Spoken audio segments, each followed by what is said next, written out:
Merci de l'invitation, merci à tous d'être ici. Je pense que dans le cadre de la trisomie 21, il est vraiment important qu'on ait des échanges interspécialités entre différentes origines pour bien mettre au point la prise en charge de ces enfants et de ces adultes, pour qu'on puisse vraiment être coordonnés. Je pense que la coordination, la multidisciplinarité, je ne sais pas si vous avez sûrement parlé un peu ce matin, mais elle est essentielle pour que l'on avance vraiment dans la prise en charge de ces patients. Alors, plusieurs choses. D'un point de vue ORL, d'abord, on avance petit à petit. On a finalement beaucoup et peu de recul sur ce que l'on fait parce qu'on a vraiment avancé ces dernières années. D'abord, il y a de nombreuses pathologies qu'on retrouve en ORL. L'ORL, c'est donc les oreilles, la respiration haute, le nez, le pharynx, mais aussi le larynx. Et on va voir qu'à chaque niveau de notre spécialité, on peut détecter, on peut avoir des problèmes qui peuvent être résolus. On a quand même, ces dernières années, depuis 10 ans, vraiment amélioré la qualité diagnostique d'abord, et puis la qualité de prise en charge pour tous ces patients. On va faire un petit état des lieux de ce qui se passe au sein de l'ORL, puis on va essayer d'établir quelques recommandations pour qu'on puisse bien tous, les uns et les autres, prendre en charge et suivre ces patients. D'abord, d'un point de vue otologiste, c'est-à-dire d'un point de vue des oreilles, la première chose que l'on remarque, nous, quand on regarde les oreilles, c'est que dans 40 à 50% de ces enfants, parce qu'on les voit très tôt, il y a une sténose des conduits auditifs externes. Les conduits auditifs externes, ils ont à peu près un diamètre normalement de l'ordre du centimètre. Et puis on peut retrouver, comme vous le voyez sur les photos, des conduits très très étroits. Alors là à côté, je vous ai mis un conduit normal que l'on peut observer sous microscope ou sous otoscope de façon très simple. Mais dès que le conduit est étroit, ça devient très compliqué. Et ça entraîne plusieurs choses. D'abord, le cérumen, elle a du mal à sortir. Quand il y a une impaction de cérumen, il y a forcément une baisse auditive. Ça va entraîner une macération derrière, un potentiel d'infection. On ne voit pas bien ce qui va se passer derrière. Et puis, quand on va avoir une notion chirurgicale, notamment sur la mise en place de Diabolo, par exemple, on va avoir de vraies difficultés techniques. Donc ça, c'est la première chose. C'est une toute petite chose, en fait, puisqu'on dit c'est pas... Mais ça a un vrai retentissement sur la prise en charge. Et la moitié des enfants, malheureusement, possèdent ces microconduits. Là, par exemple, sur un scanner, on voit un côté où on voit que c'est assez large. Ça, c'est le conduit auditif. On voit la flèche. Ouais. Et puis là, vous voyez qu'il y a une sténose. Et surtout, on n'a pas accès à cette région-là. Là, vous voyez qu'il y a des petites cellules. Et là, il n'y a plus rien. En fait, on en reparlera tout à l'heure, mais il y a une petite tumeur qui s'appelle un cholestéatome qui est en train de se développer de façon insidieuse, sans qu'on le voie. Ça, normalement, c'est chirurgical assez rapidement. Et puis là, c'est un peu passé à l'as parce qu'on n'avait pas un contrôle par le microscope ou par l'autoscope de façon pertinente. Donc, bien contrôler la taille des conduits. Et puis, quand on a ce type de conduit, on est obligé de faire des petites aspirations, parfois sous anesthésie générale, avec l'aide des anesthésistes, parfois sous méopa, pour pouvoir améliorer la qualité ventilatoire de ces conduits. Ensuite, on a, vous le savez, beaucoup plus d'infections que d'autres enfants pour diverses raisons. Là, vous avez un tympan normal en haut, vous voyez, il est bien translucide. On voit bien un des osselets qui s'appelle le marteau. On voit bien à travers. Et puis là, vous voyez que ce n'est pas tout à fait la même chose. Il y a beaucoup de pus derrière. Il y a des petits vaisseaux qui parcourent. C'est une otite infectieuse, c'est une otite moyenne aiguë. Et ces enfants-là font beaucoup d'otite moyenne aiguë pour plusieurs raisons. On va y revenir tout à l'heure. Mais notamment parce qu'ils ont une baisse de l'immunité, qui n'est pas très fiable. Et ils vont entraîner un retentissement auditif, des risques infectieux, notamment méningés et mastoïdiens, qui peut devenir très grave. Dans leur cadre, autant chez certains enfants, on peut préconiser, quand on a une otite moyenne aiguë, de se donner un petit peu de temps, voir s'il n'y a pas une résolution spontanée. On préconise plutôt une antibiothérapie systématique avec un traitement préventif qui est basé essentiellement sur la désinfection rhinopharyngée, des traitements locaux essentiellement, pour essayer d'améliorer la qualité ventilatoire derrière le tympan.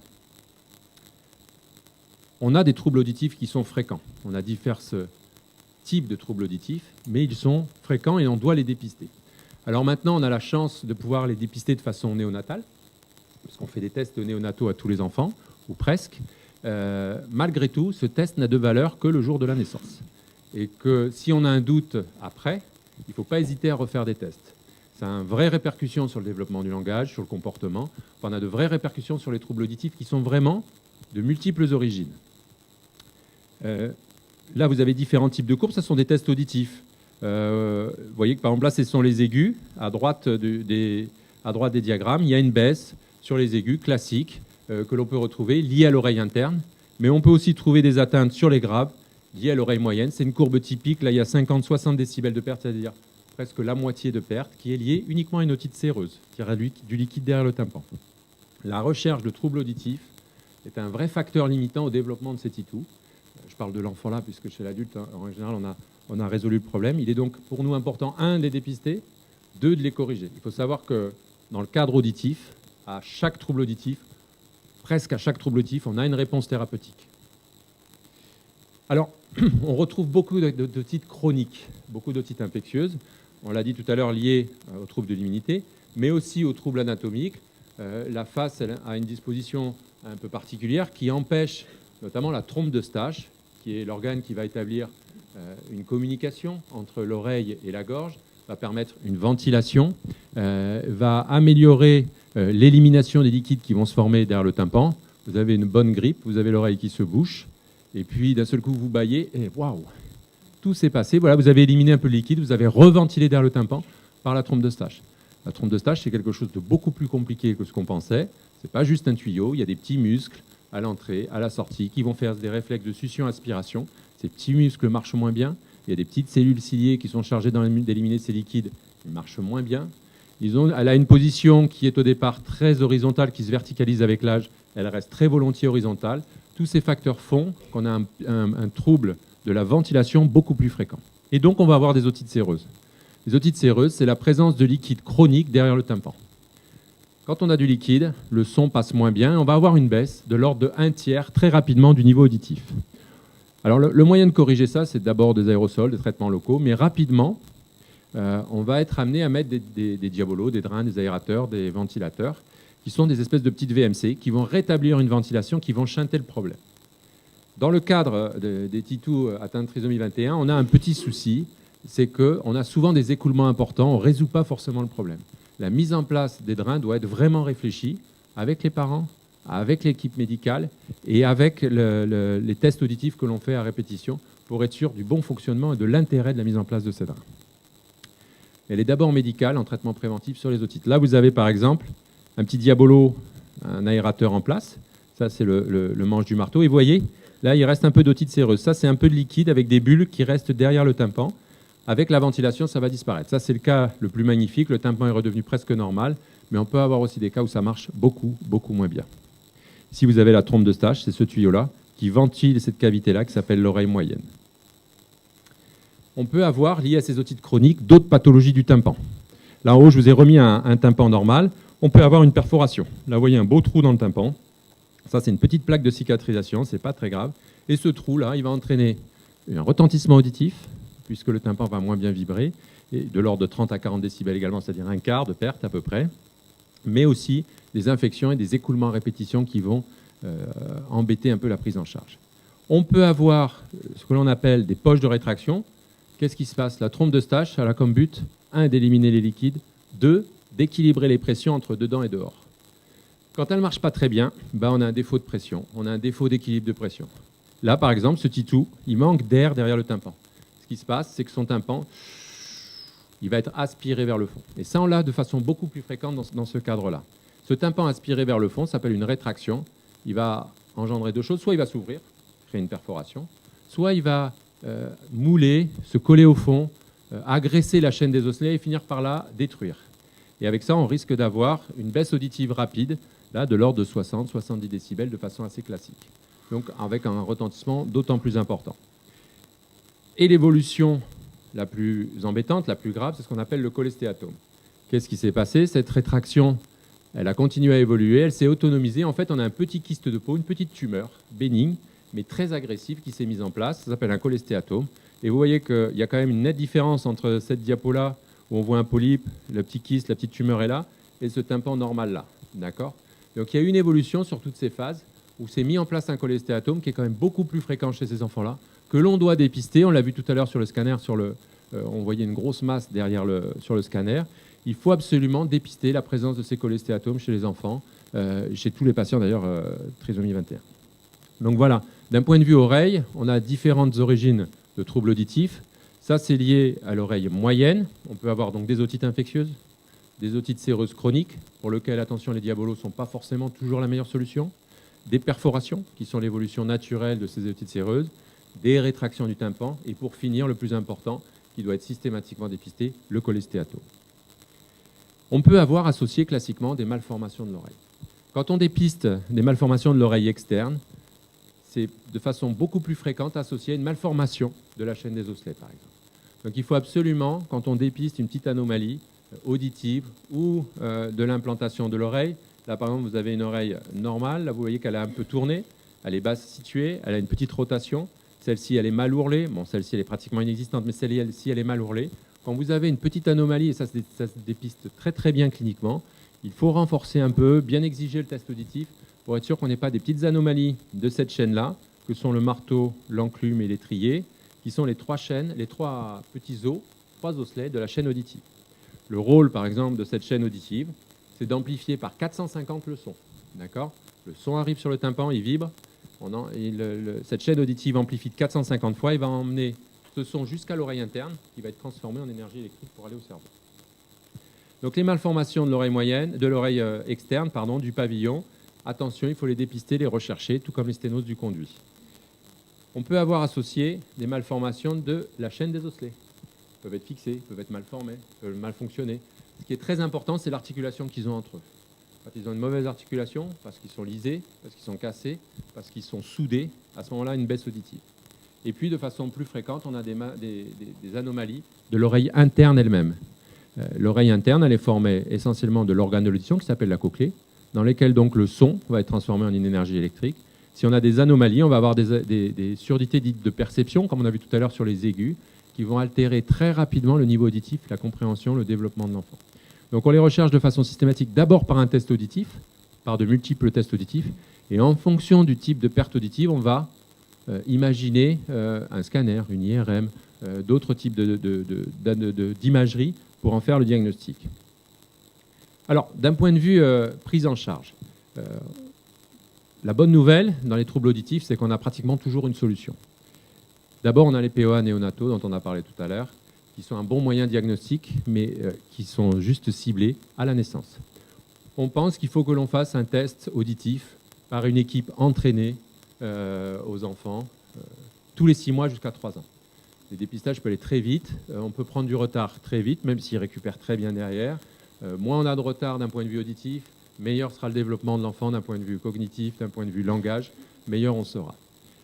Après 3 ans, on propose un test annuel auditif pour voir où on en est, et ça jusqu'à ce que l'enfant devienne adulte, et on le continue même plus tard pour beaucoup d'entre eux. Je rappelle, attention à la mise en place des diabolos qui sont assez facilement mis en place chez des titous qui n'ont pas d'anomalie de la face. Là, c'est un petit peu plus compliqué, ça coule un peu plus, on a un peu plus de complications que d'autres enfants. Il faut bien le discuter avec l'équipe médicale, avec les anesthésistes aussi, parce qu'on peut avoir des contre-indications, et avec les parents pour bien savoir ce qu'on va en attendre. Comme tout enfant, on propose des corrections très tôt du trouble auditif. À 6 mois, on peut commencer à corriger des enfants, que ce soit avec un système que l'on met dans le conduit auditif, des appareils auditifs classiques. Ça, on peut le corriger très très tôt si on n'a pas de solution chirurgicale facile. Et on peut proposer aussi des systèmes implantables qu'on va mettre dans l'os, qui vont permettre d'emmener le son jusqu'à l'oreille interne en évitant toute l'oreille moyenne. Ça s'appelle des BAHA. On le propose de plus en plus ces titous-là, parce que la technique chirurgicale s'est simplifiée, parce que le matériel s'est simplifié, est devenu de plus en plus efficace. On en discutera si vous le souhaitez. D'un point de vue, bon, ça on a fini sur l'autologie. Donc, je reviens juste dessus là. Je pense qu'il faut faire un audio tous les 6 mois, jusqu'à l'âge de 3 ans, puis un audio annuel, jusqu'à ad vitam aeternam, pour bien suivre le niveau auditif et pour pouvoir réagir assez rapidement en cas de baisse auditive. D'un point de vue respiratoire, on a quand même diverses anomalies qu'on peut retrouver. D'abord hautes. D'abord, on a des pathologies des fosses nasales. Là, vous avez typiquement une fosse nasale classique sur laquelle vous allez avoir une cloison, de la muqueuse qui s'appelle des cornets, et vous voyez que là, il y a un espace qui pour vous paraît étroit, mais qui finalement passe très très bien pour pouvoir respirer. On va avoir des petites anomalies du développement des sinus, on va avoir toujours les troubles immunitaires, et puis on peut trouver facilement des pathologies qui vont boucher cet axe respiratoire, qui vont entraîner des réactions infectieuses, des pathologies infectieuses, des sinusites, des rhinopharyngites de façon beaucoup plus fréquente que d'autres enfants, avec parfois, là vous avez des petits polypes le long du cornet et entre la cloison et le cornet. Ça, vous voyez bien que 1, ça surinfecte, 2, ça bouche. Quand on a le nez bouché, on respire par la bouche. Quand on respire par la bouche, on a un risque de désorganisation faciale, on a un risque de caries supplémentaires, on a des risques orthodontiques supplémentaires. Donc on a une vraie pathologie qui peut découler de cette obstruction nasale. Elle est donc à rechercher de façon systématique. Et nous, quand on voit ces titus-là, tous les 6 mois, on recherche l'audition, bien sûr, l'état des tympans, on fait une endoscopie nasale, où on regarde ce qui se passe dans le nez, puis on va regarder ce qui se passe dans la bouche. Le traitement, il est d'abord local, des petits corticoïdes locaux, des infections rhinopharyngées. On arrive souvent, parfois des antihistaminiques, on arrive souvent avec des traitements médicaux à être assez efficaces sur le long terme. On traite les infections, bien sûr, par à-coup. Et puis, si vraiment on est dépassé, on a toujours une solution chirurgicale qui n'est pas magique, mais qui peut bien améliorer l'enfant, rétablir une ventilation, au moins pendant un certain temps. L'élément un peu nouveau en termes de qualité de prise en charge, même si ça fait longtemps qu'on le connaît, c'est les syndromes d'apnée du sommeil. On va sûrement reparler des troubles du sommeil, j'ai vu après, on refera un point dessus. Je vais juste parler de cette pathologie haute que sont les syndromes d'apnée du sommeil périphérique.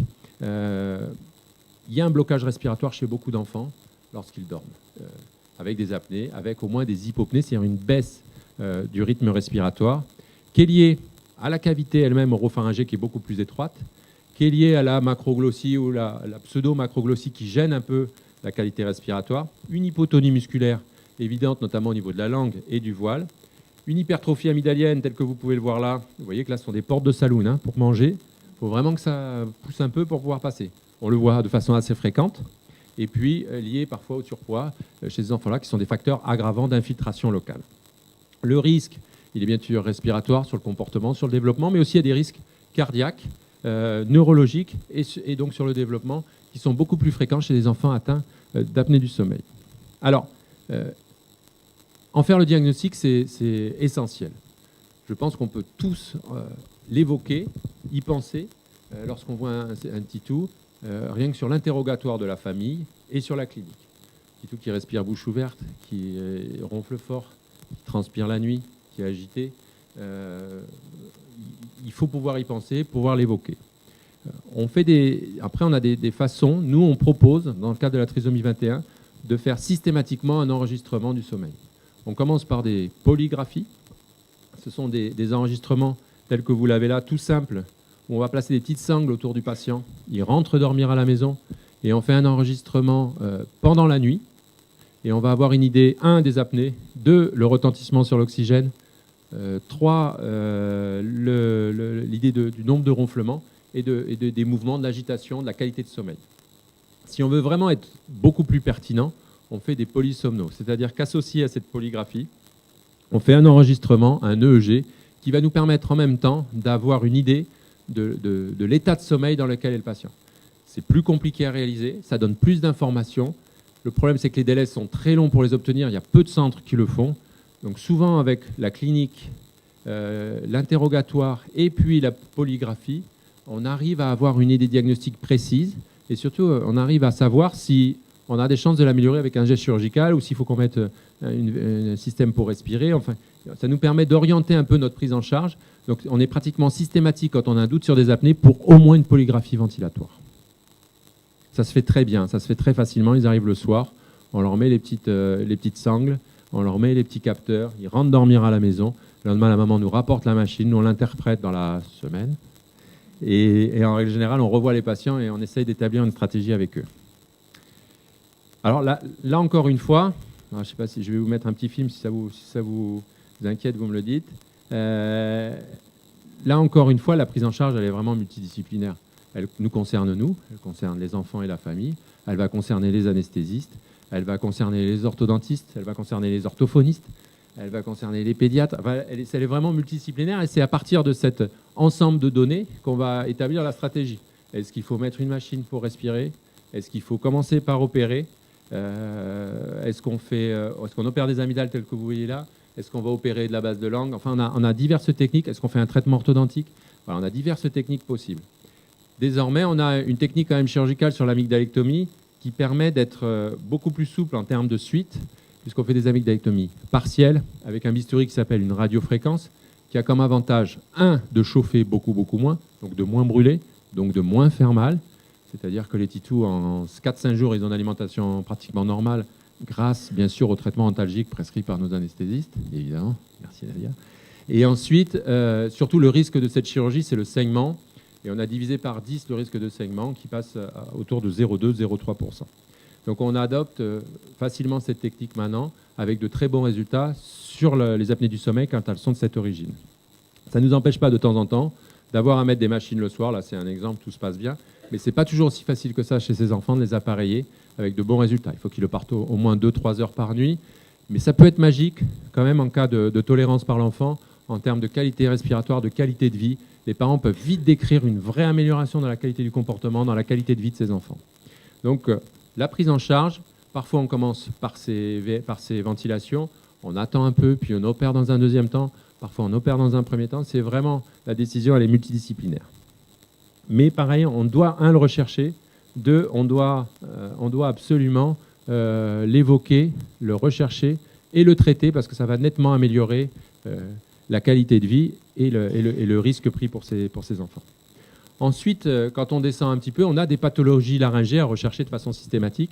Ça nous intéresse au premier ressort, mais ça va intéresser aussi toutes les équipes médicales et notamment les anesthésistes, parce qu'on sait qu'on retrouve de façon, je pense que Nadia en reparlera un peu plus longuement tout à l'heure, de façon un peu plus importante, des sténoses laryngées chez ces titous-là qui nécessitent une équipe spécialisée pour les prendre en charge parce que l'intubation n'est pas la même, parce que la surveillance post-opératoire n'est pas la même. Ça nécessite vraiment de connaître que dans le cadre de la trisomie 21, on peut avoir des sténoses du larynx et de la trachée qui sont beaucoup plus importants que d'autres enfants, tout comme les atteintes du rachis cervical. Alors, on a autant la laryngomalacie, c'est un larynx qui est mou. Malacie, ça veut dire mou. Le larynx, normalement, il est bien rigide. Je respire, ça passe bien droit. Là, vous allez voir ce qui se passe. Je vais vous mettre 3 films. En haut à droite, c'est un larynx normal. Là, c'est un bébé qui respire et qui tire. Vous voyez, le larynx, il est tout mou. Il est comme à droite. Bon, c'est pas bien synchronisé, mais il se ferme sur lui-même. C'est-à-dire que ce larynx, il n'est pas dur.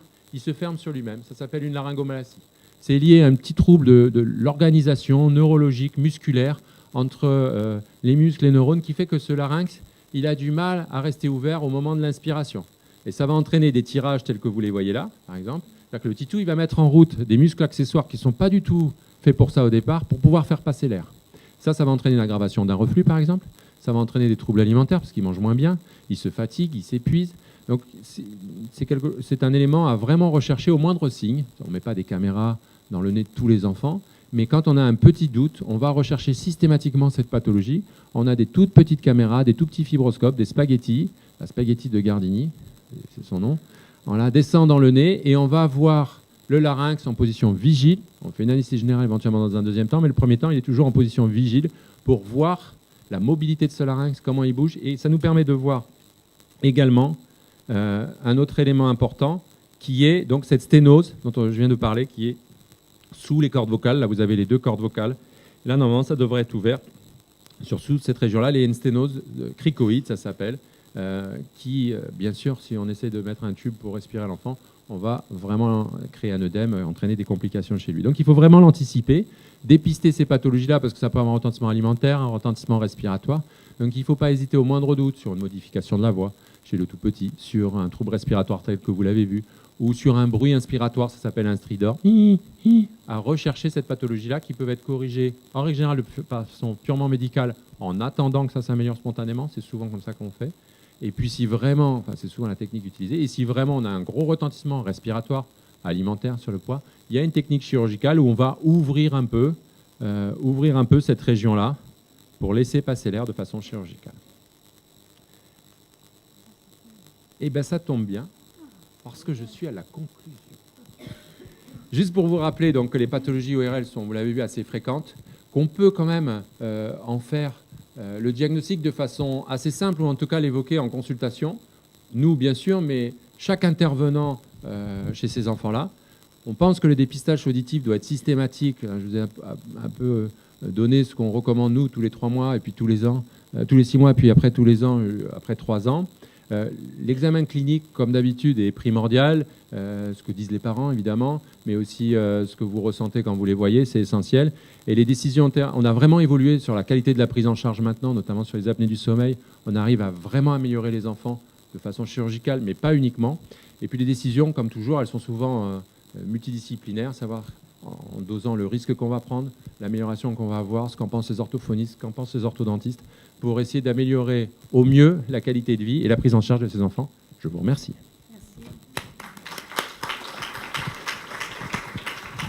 Si vous avez quelques questions à poser à M. Gardini, c'est le moment. Dans les cas de troubles de l'audition par perception, quand il y a une déficience dans les aigus, si l'enfant n'est pas plus ou moins gêné, on n'a pas l'impression qu'il soit gêné, c'est nécessaire d'appareiller ou pas? Alors, ce que l'on sait maintenant, quand même, c'est que dès qu'on a une petite baisse auditive, en dehors du 8000 Hz, effectivement, sur une fréquence très aiguë, isolée, que ce soit unilatéral ou bilatéral, on a très vite un retentissement chez le titou d'un point de vue développement. Ce qu'on propose, nous, aux parents, en règle générale, c'est de tenter un appareil. Il y a une prise en charge, il y a tout ce qu'il faut dans le cadre de ces enfants-là. On essaye un appareillage. Et la plupart du temps, si l'enfant est amélioré, s'il se sent mieux, s'il va mieux, d'abord on va le voir sur éventuellement le langage, le comportement, mais surtout il va le dire. C'est-à-dire qu'il va demander ses appareils. J'ai encore vu un titou ce matin qui demande ses appareils tous les matins. Il demande à cacher son œil aussi. Pourquoi? Parce qu'il sent qu'il est mieux dans le monde, il est mieux avec ses appareils, alors qu'effectivement, on avait une baisse uniquement sur le 4000 Hz de l'ordre de 40 décibels. Mais malgré tout, la première des choses qu'on va avoir sur ces baisses-là, c'est une trouble de reconnaissance dans le bruit. C'est-à-dire que dans une réunion familiale, à l'école, au centre, quand ils vont parler entre eux, ils vont avoir du mal, ces titous-là, à sortir une conversation d'un milieu sonore. Donc nous, on est plutôt partisans d'un appareillage assez tôt en termes de retentissement. En ce qui concerne les adultes, ce que vous avez bien expliqué, 6 mois pour les titous, c'est adorable d'ailleurs votre terme, hein, je me permets de vous le dire. De quoi? Vous parlez des titous. Ouais, c'est mes titous. Hein. Eh bien oui, je trouve ça adorable. Titous, donc pour les titous, c'est 6 mois, puis 1 an. Ouais. Pour les adultes, alors, dans ça dépend peut-être des cas. On est tout à fait d'accord. Bon. Voilà. Il est sûr on a dans le cas de trisomie des presbyacousies, c'est-à-dire de l'atteinte de l'oreille interne plus précoce que d'autres patients. S'il le souhaite, on le fait. Si le souhaite la famille, on fait un dépistage annuel, on fait un test annuel. Sinon, on le fait tous les 2 ou 3 ans ou à la demande. On est un petit peu moins, une fois que le langage s'est fixé, c'est bien mis en place, on est un petit peu moins exigeant, c'est sûr. Mais on aime bien quand même les voir au moins tous les 2 ans. Autre question. Personnellement, la dernière fois que je suis allé vous voir avec ma fille... Ça s'est pas bien passé. Comment? Ça s'est pas bien passé. Si, très bien. Ah si, alors là, je dis que... Ah, et pourtant, c'est plus une titou, hein, elle a 28 ans, mais bon. Ah, c'est quand même ma titou, va. Voilà. De toute façon, ça reste ma titou à moi. Non, trêve de plaisanterie. Vous nous avez orienté vers un pneumologue allergologue. Ouais. Pour des suspicions, parce que ça, vous n'en avez pas parlé non, aussi. Est-ce qu'ils peuvent avoir une sensibilité particulière en termes d'allergie? Non, je pense que d'un point de vue allergie, parce que ce que j'ai revu, il n'y a pas de sensibilité supérieure ou de fréquence plus importante de l'allergie. Mais il y en a chez tous les enfants des allergiques. C'est un facteur d'aggravation. Donc si on y pense, si on le suggère, ça vaut le coup de le rechercher, de le traiter. C'est pour ça que j'évoquais les antihistaminiques, parce qu'on est parfois, comme il y a des petits troubles de l'immunité, parfois un petit peu plus systématique dans le traitement antihistaminique que d'autres enfants. C'est-à-dire qu'on va le tester. On va essayer de ça, on va voir si ça l'améliore. Ils ont telle pathologie rhinopharyngée liée à l'anatomie, liée à ces infections, aux troubles de la développement du sinus, qu'on essaye, les traitements locaux bien sûr, mais aussi les antihistaminiques, même si on n'a pas forcément retrouvé d'allergie de façon bien précise. Je n'ai pas évoqué les problèmes pulmonaires, effectivement, parce que ça sortait un peu du cadre de ma présentation, mais c'est sûrement aussi des pathologies qui sont en rapport parfois avec l'ORL, pour lequel il est important de le développer, de le surveiller. Peut-être une dernière question. Alors moi, je voudrais vous dire que je suis d'accord, mais moi, je suis délégué dans plusieurs groupes de travail, et nous, à NESAT, on a des fois des gens qui sont trisomiques, enfin, il y a pas mal de monde qui sont encadrés par l'association. Bien sûr. Alors, ce que vous évoquez là, c'est essentiel. Je pense que l'encadrement par des associations, par du personnel dédié à ça, permet un meilleur dépistage, une meilleure prise en charge, un meilleur suivi de tous ces patients. Et le rôle associatif, comme le rôle médical, comme le rôle de tous les professionnels de santé ou les associations impliquées est essentiel. Merci beaucoup, M. Gardini. Merci beaucoup. Donc maintenant, nous allons retrouver...